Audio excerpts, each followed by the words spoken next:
जो गृहस्थ हैं डरते हैं कि अगर हम भजन करेंगे या ऐसा तो कहीं ऐसी स्थिति ना आ जाए कि काम धंधा छूट जाए, घर परिवार छूट जाए।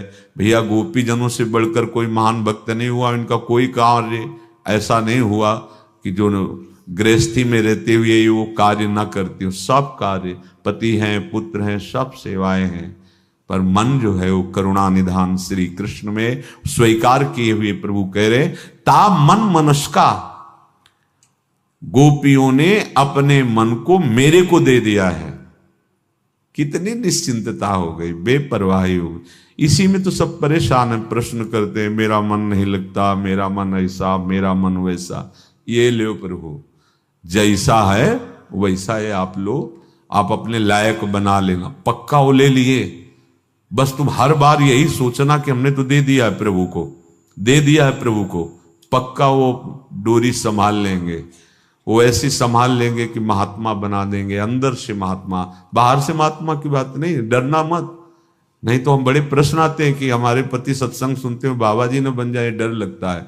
अरे आप समझो, स्थिति की बात हो रही है। ये हम लोगों के भाग्य में निवृत्ति मार्ग है, दो मार्ग है, तो एक प्रवृत्ति मार्ग, एक निवृत्ति। एक बार रामकृष्ण मिशन में भर्ती हुए तो एक बढ़िया डॉक्टर जो सर्जन थे वो आए और वो थोड़ा बातचीत की, तो उनका आपकी बुद्धि बहुत प्रवीण है, आप बाबा जी क्यों बन गए? तुम आप बुरा तो नहीं मानोगे, एक प्रश्न करें आपसे।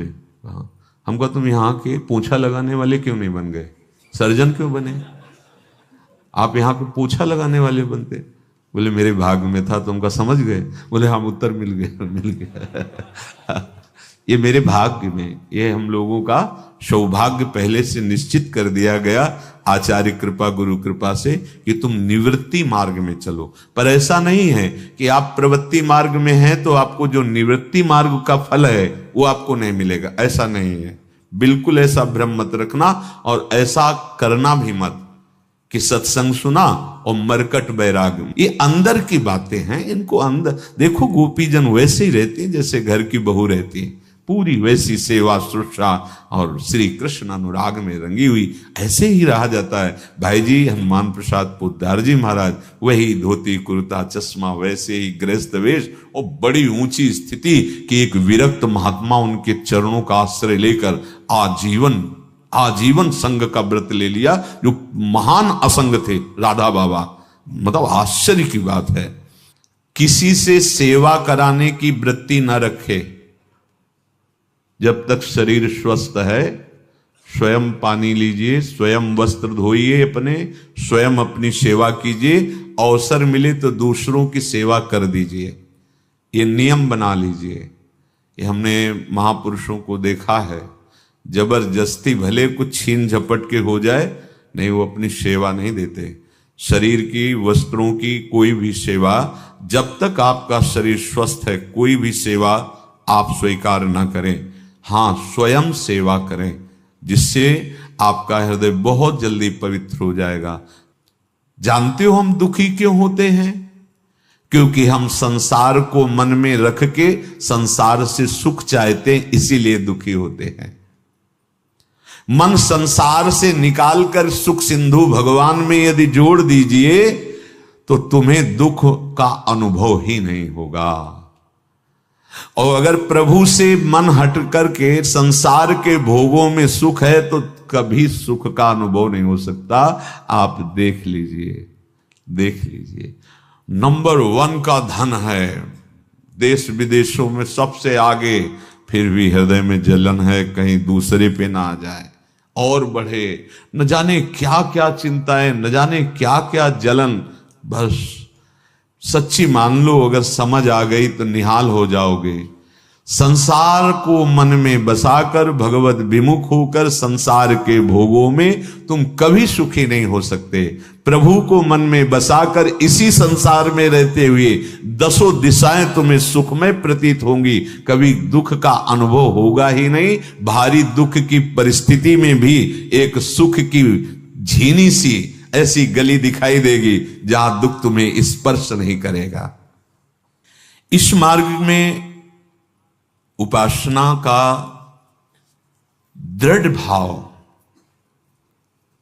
पहले ये दृढ़ता बैठा लो कि नाम जप नहीं छूटना चाहिए, ये जीव खाली नहीं रहे। किसी ने प्रश्न किया कि नाम जपते जपते घंटा आध घंटा में हमारे सब ये दर्द करने लगते हैं, ऐसा जिससे बोलते हैं, ऐसा उपासकों को अनुभव होता होगा कि जब हम नाम जप करते हैं ज्यादा समय हो जाता है तो हमारे दर्द होने लगता है।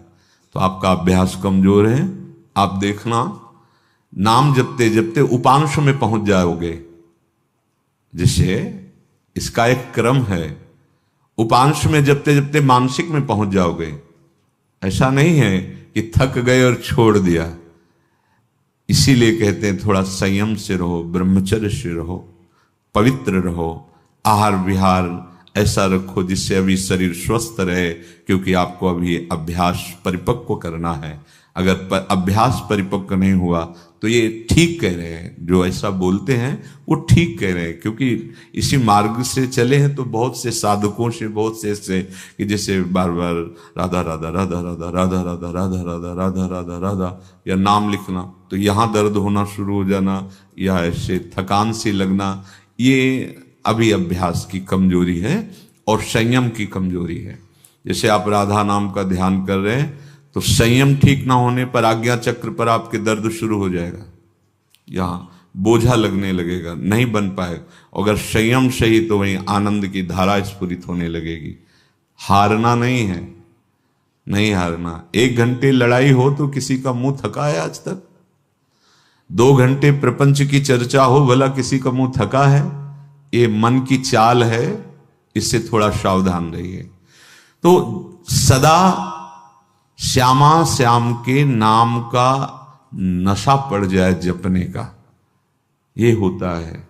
आगे चल के होता है, प्रारंभ में नहीं। प्रारंभ में तो बहुत ही विघ्न सताते हैं, प्रतिकूलता आ जाती है, मन बड़ा परेशान करता है, विषय आकर्षण बहुत जोर का होने लगता है, ऐसा लगता है। क्योंकि वो निकलता है तो लगता है आकर्षण जोर का हो रहा है। वो अपनी कल्पना का दुख होता है।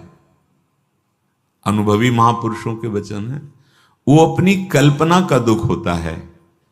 किसी भी प्राणी पदार्थ परिस्थिति में जब सुख की तुम आशा करते हो तो तुम्हें कोई दुख नहीं लगता। जैसे आपको किसी से मिलने जाना है और कोई सुख का केंद्र है, किसी भी इंद्रिय के सुख का, अब बीच की कितनी कठिनता है वो आपको दिखाई नहीं देगी।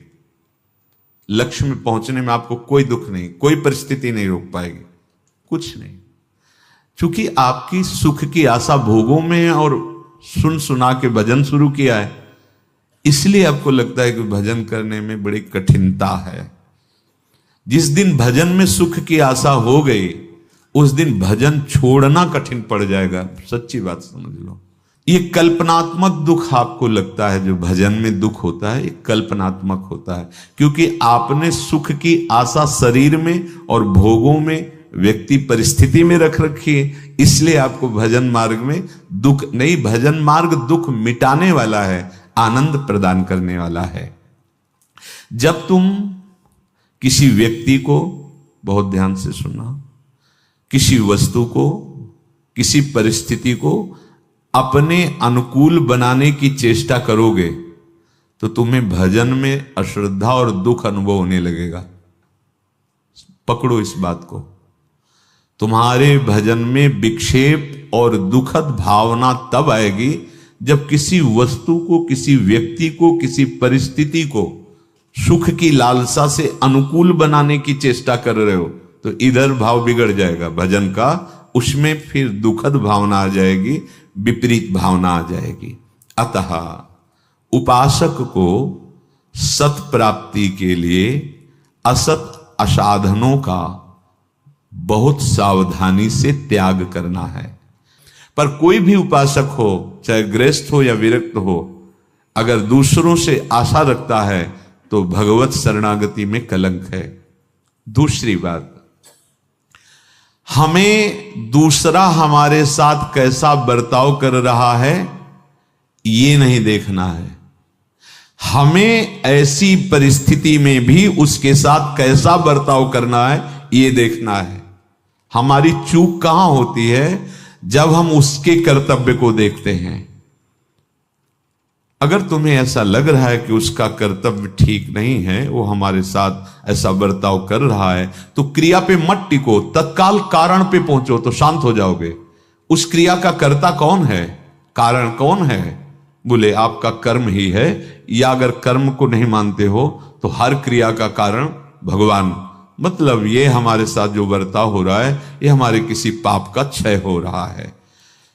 ध्यान से। दूसरी बात उपासक की है कि वो सामने वाले के ऊपर आरोप न करे कि वो कैसा व्यवहार कर रहा है। उसे ये देखना है कि ऐसी परिस्थिति में हमारा कर्तव्य क्या है, हमारा उसके साथ कैसे व्यवहार होना चाहिए। तीसरा, अपने लिए न्यायपूर्वक विषय सेवन करो, जैसे जैसी आज्ञा है, धर्मपूर्वक। दूसरे के लिए सेवा का अवसर आवे तो अपनी चिंता छोड़कर उसकी सेवा कर दो। वो व्यवहार करो, वो बर्ताव करो, वो सेवा करो जिससे उसको सुख पहुंच जाए। फिर अपने भोजन की परवाह, अपने विश्राम की परवाह भी छोड़ दो।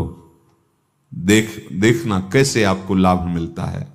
चौथा, अपने जीवन में किसी भी परिस्थिति में निराशा या विषाद को आने की जगह मत दीजिए। अब क्या होगा? बड़ा मंगल होगा, कोई हरि विधान रचे होंगे। नहीं, वो जो मंगल था हम समझ रहे थे वो तो हट गया, वो अब विषाद ही विषाद। नहीं भाई, मंगल भवन हर समय हमारे साथ हैं। कदम कदम पे जो आवश्यकता होगी वो पूर्ण होगी। मुझे भगवान पे विश्वास है, परिस्थिति या व्यक्ति पे नहीं। जीवन में निराशा ना आने पावे, विषाद ना आने पावे। तुम्हारा अपमान हो तो तुम विचार पूर्वक आनंदित होना, तुम्हारे पाप नष्ट हो रहे हैं। तुम्हारा सम्मान हो तो तुम सावधान रहना, कहीं देहाभिमान पुष्ट ना हो जाए। पांचवी बात, अपने मन से अपने हित की बात प्रभु के ऊपर समर्पित कर दो और दूसरे की हित की बात सोचो। हाँ, सुख देवे को चावचित, सब सुहित निष्काम, या सुधर्म हरिवंश को नाम गिरा विश्राम। निरंतर भगवत भरोसे में रहो, नाम जप करो, प्रसन्न रहो।